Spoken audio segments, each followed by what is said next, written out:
যে সময়ের দোয়া কবুলের সম্ভাবনা সবচেয়ে বেশি সেটা হলো ভোর রাতের সময়টা। আল্লাহ সুবহানাহু ওয়া তাআলা ডেকে ডেকে বান্দার ক্ষমা ঘোষণা করেন, বিপদ আপদ দূর করেন, অসুখ বিসুখ দূর করেন। এই সময়টা হলো রাতের শেষ প্রহর, ফজরের আগের সময়টা, তাহাজ্জুদের সময়টা। 11 মাস ধরে আমরা নানা ব্যস্ততার অজুহাতে আমাদের তাহাজ্জুদ পড়ার সুযোগ হয় না, ভোর রাতে ওঠার সুযোগ হয় না। ভাইরা আমার, রমাদানের মাস, আপনি তো সাহরি খেতে প্রায় প্রতিদিনই উঠছেন। আপনার যেহেতু সাহরি খাওয়ার উদ্দেশ্যে উঠাই লাগে, তো আপনি কেন এই মাসে সাহরির সময় ভোর রাতের এই সময়টাতে যখন আল্লাহর সাধারণ ক্ষমা ঘোষণা করেন, ওই সময়টাতে আপনি কেন শুধুমাত্র খেয়ে পড়ে আপনি মসজিদে চলে যাবেন ফজরের জন্য?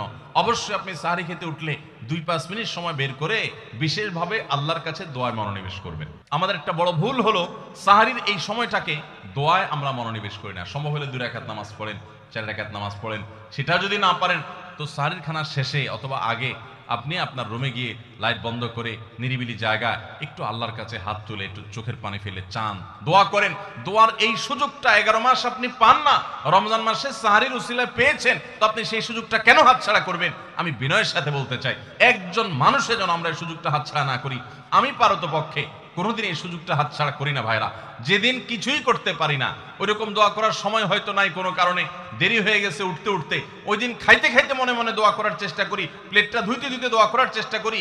কারণ মুয়াজ্জিন ফজরের আজান যখন দেন, ওয়াক্ত যখন হয়, তার আগ মুহূর্ত পর্যন্ত আল্লাহ তাআলা দুনিয়ার আসমানে এসে তারপরে বান্দাকে ডেকে ডেকে বলেন, আল্লাহ মিন মুবতালান, তোমাদের মধ্যে কেউ কি অসুস্থ আছো, ফাআফিয়াহু, আমি তাকে সুস্থতা দান করব। আল্লাহ মিন মুস্তাগফিরিন ফাগফির লাহ, তোমাদের মধ্যে কেউ কি আছো ক্ষমা প্রার্থনাকারী, আমি তাকে ক্ষমা করে দিব। এভাবে ডেকে ডেকে আল্লাহ তাআলা দিতে থাকেন। টোটাল 24 ঘন্টার মধ্যে যেই সময়টার দোয়া ফেরত দেয়া হয় না, যেই সময়টার দোয়া মিস হওয়ার সম্ভাবনা খুবই কম, আপনার দোয়ার বেসিক শর্তগুলো ঠিক থাকলে এই দোয়া কবুল হওয়ার সম্ভাবনা জোরালো, সেই সময়টা হলো ভোর রাতের সময়টা। রমজান মাসে এই সময়টাতে দোয়ার যে সুযোগ তৈরি হয়, দোয়ার যে বিশাল সুযোগ আপনি পান, এই সুযোগটা হাতছাড়া করে আপনি শুধুমাত্র খেয়ে দিয়ে এই সময়টাকে পার করে দেন, এটা কখনো বুদ্ধিমানের কাজ হতে পারে না। এই জন্য রমজান মাসের ভুলগুলোর মধ্যে থেকে একটা হলো যে সাহরির সময়টাতে, ভোর রাতের সময়টাতে, দোয়া কবুলের গুরুত্বপূর্ণ সময়টাতে আমরা দোয়া তো করিই না। অনেকে ওই সময় আজকাল সাহরি পার্টি বের করেছেন, তামাশা বের করেছেন, অনেকে টেলিভিশনের প্রোগ্রাম দেখেন।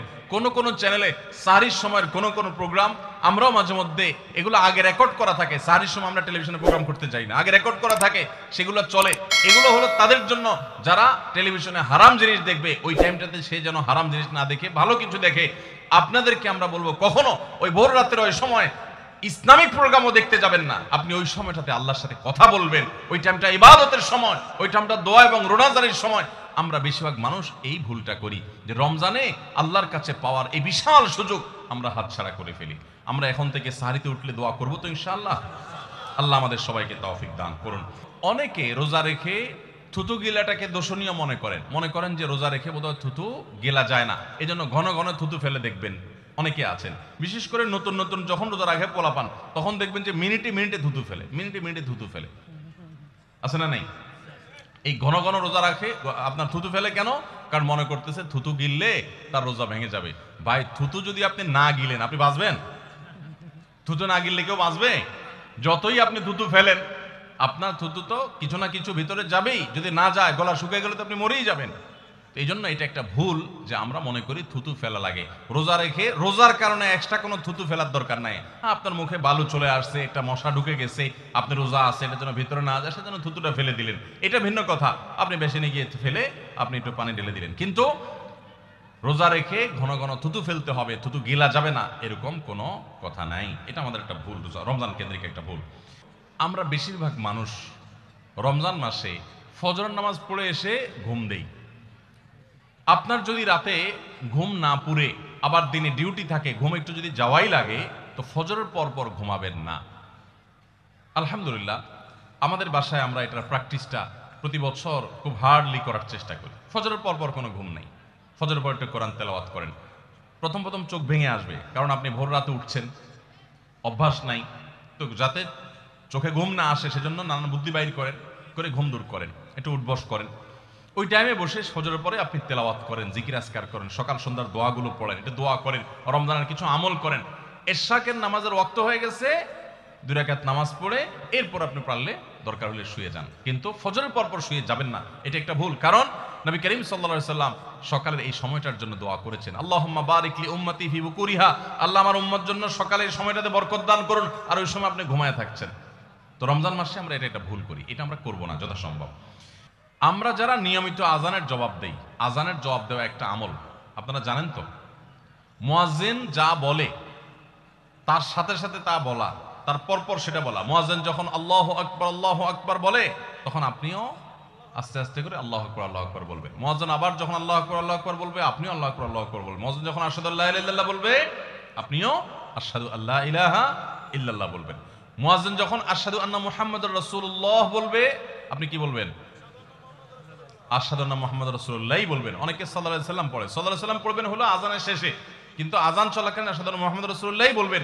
সহিহ মুসলিমের আযানের জবাব দেওয়ার অধ্যায়ে পরিষ্কারভাবে নবী সাল্লাল্লাহু আলাইহি ওয়াসাল্লাম শিক্ষা দিয়েছেন। ইমাম মুয়াজ্জিন যখন বলবে ইযা ক্বালা আশহাদু আন্না মুহাম্মাদুর রাসূলুল্লাহ ফাকুলু আশহাদু আন্না মুহাম্মাদুর রাসূলুল্লাহ, তখন আমরা আশহাদু আন্না মুহাম্মাদুর রাসূলুল্লাহ বলবো। এরপর হাইয়া আলাস সালাহ হাইয়া আল ফালাহ যখন বলবে, তখন লা হাওলা ওয়ালা কুওয়াতা ইল্লা বলবো। এরপর আল্লাহু আকবার বললে তাই বলবো, লা ইলাহা ইল্লাল্লাহ বলার সময় তাই বলবো। তারপরে আযানের জবাব দেব, দুরূদ পড়বো, দোয়া পড়বো। এই যে আযানের জবাব, এটাতে লাভ হয় কি জানেন? মুয়াজ্জিন আযান দিয়ে যেই সওয়াব পায়, আযানের যারা মুখে জবাব দেয়, মুয়াজ্জিনের সাথে সাথে বলে, তাদেরকে আল্লাহ তাআলা সমপরিমাণ সওয়াব দান করে। আর মুয়াজ্জিন কি পরিমাণ সওয়াব পায় সেটা কি জানেন?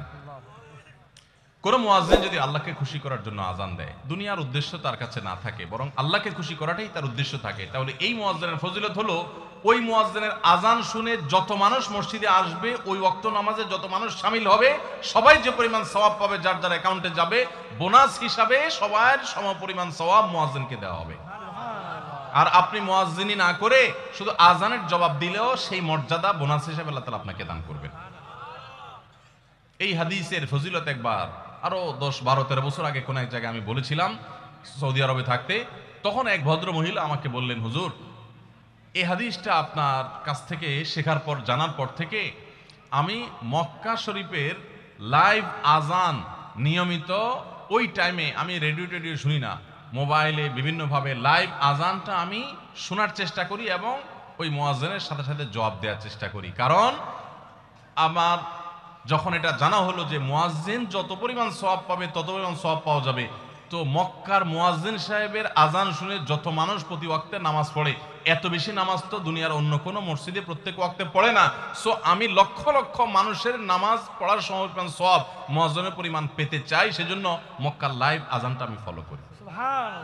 আমি অবাক হয়ে গেলাম, মানুষ আল্লাহর সন্তুষ্টির জন্য কত ভাবে চেষ্টা করে, অথচ আমরা হেলায় হারিয়ে ফেলি। আপনার মহল্লার যে আজানটা সবার আগে আপনার কানে আসে, আপনার মহল্লার আজান, ওটা জবাব আপনি দিবেন, এরপর বাকিগুলো আপনি দিতে পারলে দিবেন, না দিতে পারলে না। এই যে আজানের জবাব, এই আজানের জবাবটা আমরা অনেকে 12 মাসে একটু আধটু দেওয়ার চেষ্টা করলেও, রমজান মাসে মাগরিবের নামাজের আজান, এটার জবাব নিয়মিত আজানের জবাবকারীরাও দেয় খুব কম।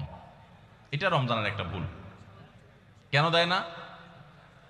কারণ সেই আসরের পর থেকে নিয়ে 10-12 পদ, 13 পদ, 14 পদ ইফতার সামনে নিয়ে বসে যে দাঁত কচকচ কচকচ করতেছিল, হাতগুলো শুধুমাত্র আকুপাকু করতেছিল যে কখন আপনার বেগুনি ধরবে, কখন পেঁয়াজ ধরবে, কখন বুটমরিতে হাত দিবে।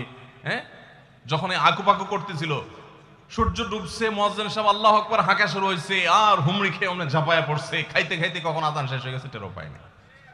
ঠিক না ঠিক? আপনি খান, ওয়াক্ত হয়ে গেছে, সাথে সাথে আপনি খেলেন, আজান শুনলেন, সাথে সাথে আপনি খেলেন, ভালো কথা। একটু মুখে দিয়ে খেতে খেতে, খাওয়ার ফাঁকে ফাঁকে মুয়াজ্জিনের আজানের জবাবটা দিয়ে ফেলেন। কিন্তু ম্যাক্সিমাম মানুষ আমরা এই ভুলটা করি। আমি খেয়াল করে দেখেছি, যারা নিয়মিত আজান দেয়, তারাও আজানের জবাব দেয়, তারাও দেখেছি এটা করে না, অর্থাৎ ভুল হয়ে যায়। তাহলে আমরা লক্ষ্য করবো তো ইনশাআল্লাহ, মাগরিবের সময় ইফতারের ফাঁকে ফাঁকে আমরা আজানের